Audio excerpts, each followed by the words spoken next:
আসসালামু আলাইকুম সবাইকে। আজকে আমরা ক্যালকুলেটর ছাড়া আরেকটি গাণিতিক সমস্যার সমাধান করব। তো আমার কাছে একটি প্রশ্ন আছে। একটি ফ্লাস্কে ১০ অ্যাটমসফিয়ার চাপে, আমার কথা হচ্ছে তার মানে ১০ অ্যাটমসফিয়ার চাপ বলতে আমাকে এখানে বোঝানো হইছে যে এইটা হচ্ছে আমার চাপ। তার মানে এটাকে আমি P1 দিয়ে সূচিত করলাম। এরপর বলছে ৫০ লিটার হাইড্রোজেন গ্যাস। তার মানে এইটাকে আমি V1 দিয়ে সূচিত করলাম।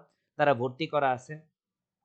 এরপর আমাকে বলছে ২ লিটার আয়তন বিশিষ্ট ২ লিটার আয়তন বিশিষ্ট মানে V2 আয়তন বিশিষ্ট কতটি বেলুনকে, তার মানে এই আয়তনের সাথে বেলুনের একটা যোগসাদৃশ্য রয়েছে, ওই গ্যাস দ্বারা ভর্তি করা যাবে।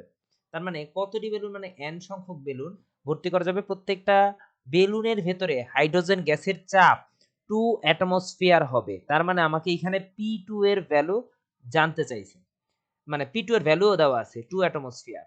তাহলে এখন আমি সূত্রটা এভাবে লিখতে পারি P1 V1 is equal to P2 V2। তার মানে এটা আমার বয়েলের সূত্রের মধ্যে চলে যাচ্ছে।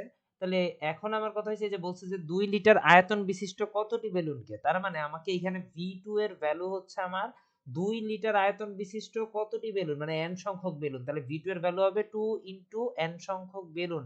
n L মানে লিটার।